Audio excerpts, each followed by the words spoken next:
153절부터 160절까지 말씀 보겠습니다. 여기서는 세 가지를 보겠습니다.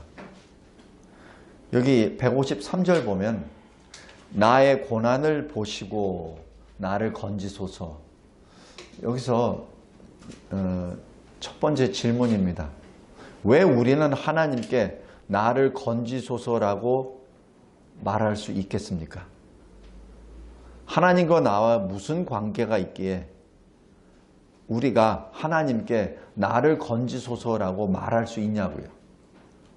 내가 지금 죽게 되었으니 나를 구원하소서라고 하는 것을 어떤 근거에 의해서 하나님께 우리가 요구할 수 있냐고요. 오늘 그것이 첫 번째 질문입니다. 154절도 보십시오. 주께서 나를 변호하시고 나를 구하소서. 뭘 근거로?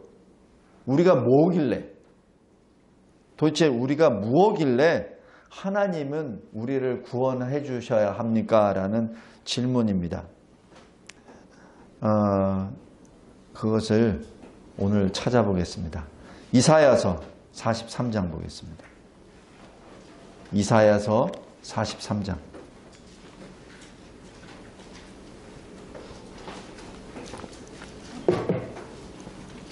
왜 우리가 감히 하나님께 나를 구원하소서라고 우리가 어떻게 그렇게 말할 수 있고 기도할 수 있습니까? 이사야서 43장 7절 말씀 제가 읽겠습니다. 하나님 말씀입니다. 내 이름으로 불려지는 모든 자, 곧 내가 내 영광을 위하여 창조한 자를 오게 하라. 그를 내가 지었고 그를 내가 만들었느니라. 이 원인입니다. 이유입니다. 왜 우리가 하나님께 나를 구원하소서, 내가 죽게 되었습니다, 나를 건지소서 말할 수 있는 원인은, 이유는 바로 이겁니다. 하나님이 하나님의 영광을 위하여 저와 여를 만드셨습니다. 저와 여러분들을 지으셨습니다. 그래서 우리가 그 기도를 할 수 있습니다. 다른 거 아닙니다. 우리가 뭐 잘나서? 아닙니다. 하나님이 그렇게 만드셨어요. 하나님이 하나님의 영광을 위하여 우리를 만드셨어요. 그렇게.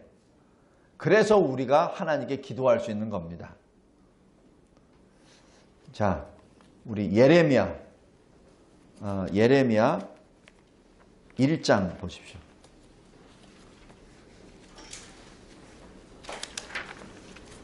예레미야 1장 19절. 하나님은 우리를 하나님의 영광을 위하여 만드셨고 동시에 하나님은 우리의 기도를 들어주십니다. 어떻게 들어주시냐면은 예레미야 1장 19절 제가 읽겠습니다. 하나님의 말씀입니다. 그들이 너를 치나 너를 이기지 못하리니 이는 내가 너와 함께하여 너를 구원할 것임이니라. 여호와의 말이니라. 하나님이 우리를 지켜주십니다. 하나님이 우리를 위하여 싸우십니다. 그리고 우리를 구원해 내십니다. 지금 하나님이 말씀하십니다. 내가 너를 구원하리라. 나 여호와의 말이니라. 지금 하나님이 그렇게 말씀하세요. 딱 아주 엄하게 말씀하십니다. 내가 너를 내 영광을 위하여 지었고 내가 너를 구원하리라. 나 여호와의 말이니라. 비록 네가 힘이 없어서 세상의 권세자들 앞에 네가 매를 맞을 수도 있고 감옥에 갈 수도 있고 네가 고난을 받을 수도 있는데 너는 내 영광을 위하여 내가 지었고 내가 만들었기 때문에 내가 구원하리라 라는 말씀입니다. 구원을 하되 어떻게 구원하신다고요? 내가 너와 함께 하리라. 성도 여러분, 우리가 고난을 받을 때 우리 혼자만 고난받는다고 생각하지 말기 바랍니다. 고난받을 때 주님이 함께 하십니다. 주님이 함께 고난을 받으십니다. 사도행전 9장에 사울이 다메섹 도상에서 주님을 만나죠. 주님을 만날 때 주님이 뭐라고 하시죠? 사울아 사울아 어찌하여 나를 핍박하느냐. 사울은 억울하죠. 제가 언제 주님을 박해했습니까? 교회를 잔해했을 따름이죠. 예수 그리스도를 믿는 그리스도인들을 내가 감옥에 가두고 죽이고 했지 내가 언제 주를 박해했습니까? 라고 얘기하죠. 주님이 말씀하십니다. 나의 교회를 박해하는 것이 나를 박해하는 것이니라. 주님이 우리와 함께 하십니다. 우리가 환난과 고난 가운데 있을 때 우리 혼자 있다고 생각하지 말기 바랍니다. 그래서 순교자들은 기쁨으로 순교의 불구덩이와 칼날 앞에 그대로 들어갑니다. 왜냐하면 주님과 함께 하시기 때문에. 그것은 인력으로 되는 거 아니에요. 사자밥이 되었을 때 찬송을 할 수 있었던 것은 사자가 보이기 전에 주님이 옆에 계신 주님을 보기 때문에 그렇습니다. 화영장에 불이 자기 살이 타들어 나가는 그 고통 가운데 하나님의 이름을 찬양할 수 있었던 것은 그 불 가운데 주님이 나와 함께 하시기에 그 순교자는 하나님의 이름을 찬송할 수 있게 되는 것이죠. 오늘 시편 119편 153절부터 쭉 나오는 것. 왜 우리가 하나님께 구원해 주십시오라고 말할 수 있습니까? 그 이유. 주님이 그렇게 만드셨습니다. 주님이 우리를 주의 영광을 위하여 만드셨습니다. 그리고 주님이 우리와 함께 하십니다. 임마누엘이십니다. 그래서 그 주님이 임마누엘 주님이 우리를 구원해 주십니다. 두 번째. 여기 153절부터 160절까지 끊임없이 나오는 것이 여기 153절 마지막 부분 보십시오. 주의 율법을 잊지 아니함이니이다. 154절. 주의 말씀대로 나를 살리소서. 155절. 악인들이 주의 율례들을 구하지 아니함입니다. 156절. 주의 규례들을 따라 나를 살리소서. 157절. 나는 주의 증거들에서 떠나지 아니하였나이다. 158절. 주의 말씀을 지키지 아니하는 거짓된 자들을 내가 보니 슬픕니다. 159절. 내가 주의 법도를 사랑함을 보옵소서. 160절. 주의 말씀의 강령은 진리니이다. 지금 여기서 끊임없이 나온 게 뭐죠? 말씀입니다. 계속 말씀을 말합니다. 말씀으로 내가 다시 삽니다. 말씀으로 회복됩니다. 말씀으로 나의 대적이 물리쳐집니다. 말씀으로 내가 삽니다. 모든 것의 강령은 말씀입니다. 진리입니다. 라고. 바로 말씀이 진리입니다. 요한복음 17장 17절 말씀이 뭐죠? 저들을 진리로 거룩하게 하옵소서. 하나님의 아버지의 말씀이 진리니이다. 그렇죠? 바로 말씀이 진리요. 그 진리로 말미암아 우리가 거룩하게 됐고 거룩하게 됐기에 우리가 하나님을 섬길 수 있는 그리스도인이 된 것이죠. 지금 여기 153절부터 160절까지 끊임없이 나오는 것이 바로 말씀입니다. 내가 어떤 상황이 있더라도 말씀. 내가 죽음의 앞에 서서도 말씀. 내가 믿음이 연약해져서 어쩔 바를 모를 때도 계속 말씀으로 들어가죠. 뭐죠? 개혁입니다. 우리가 한글로 말할 때 개혁하면은 마치 무엇을 있는 것을 무너뜨리고 새로 세우는 거라고 생각합니다. 아닙니다. 번역이 조금 오해 성격이 있어요. 개혁은 그게 아닙니다. 성경에서 말하는 개혁은 다시 레포메이션입니다. 하나님이 만들어 놓으신 것을 다시 회복하는 것이죠. 회복입니다.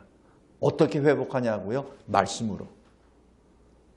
우리가 1517년 종교개혁을 단행했을 때 마틴 루터가 시작했었던 그 신호탄이 바로 무엇으로 하냐면 말씀입니다. 말씀으로 돌아가라는 얘기입니다. 천주교, 로마 캐톨릭이 말씀에서 떠나서 자기 멋대로 말씀에다가 장난질을 쳤기 때문에 많은 사람들이 실족하고 지옥의 길로 걸어가고 있었죠. 그래서 말씀으로 돌아오라는 얘기입니다. 넥타이를 매는 것이 개혁이 아닙니다. 거룩하게 모습을 하는 것이 개혁이 아니에요. 그게 개혁이 아닙니다. 대한민국 교회에 이상한 개혁의 바람이 불어서 거칠애를 하는 것을 개혁이라고 생각합니다. 아닙니다. 그것이 개혁이 아니라 말씀으로 돌아가는 것이 개혁입니다. 상실되어 버렸던 하나님을 다시 회복하는 것이죠. 어떻게? 말씀으로 하나님이 어떤 분이시라는 것을 다시 한번 회복하는 것. 그것이 개혁입니다.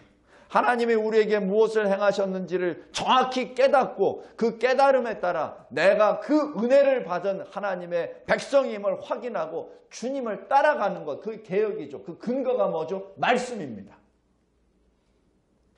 우리에게 면면이 흘러오는 그 개혁의 그 커다란 물줄기가 바로 말씀이라는 것을 꼭 잊지 말게 바랍니다. 말씀이 훼손됐을 때 개혁은 무너져 버립니다.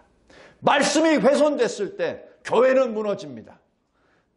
겉으로 나타나는 교회는 있는 것 같죠? 웅장한 건물은 있는 것 같죠? 멋있는 옷을 입고 위대하게 보이는 목회자나 설교자들은 존재하는 것 같죠? 그러나 그 입에서 터져나오는 그 말씀이 하나님의 말씀이 아니라 인간의 말이라면 그것은 그 교회는 허상입니다. 그 웅장해 보이고 위대해 보이는 모든 인물들은 허상입니다. 말씀으로 돌아가라. 오늘 여기 두 번째 주제는 말씀으로 돌아가라. 개혁하라 라는 얘기입니다. 우리 자신을 개혁하라는 얘기죠. 우리는 옛사람이 예수 그리스도 십자가에 못 박히심으로 말미암아 우리 옛사람은 죽었습니다. 왜냐하면 우리는 죄와 허물고 죽었었던 그 존재였죠. 그 옛사람을 주님이 십자가에 달려 죽으심으로 우리도 함께 죽었습니다. 죽은 자 가운데 3일 만에 부활하셨죠. 그리스도 안에서 우리도 또한 부활했습니다. 어떤 모습으로? 새로운 피조물로. 새로운 피조물로 우리는 다시 살아났죠. 그래서 우리는 그리스도 안에서 새로운 피조물입니다. 그래서 우리는 더 이상 우리 자신을 위하여 세상을 위하여 사는 존재가 아닙니다. 우리를 위하여 십자가에 죽으시고 부활하신 주님을 위하여 사는 새로운 피조물이 된 것이죠. 그것을 그리스도인, 크리스찬이라고 합니다. 이 어둠의 시대, 이 혼돈의 시대 정확하게 그 뜻을 알기 바랍니다.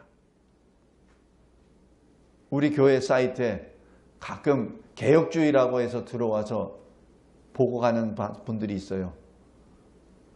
그런데 그 개혁주의가 엉뚱한 것이 개혁주의가 아닙니다.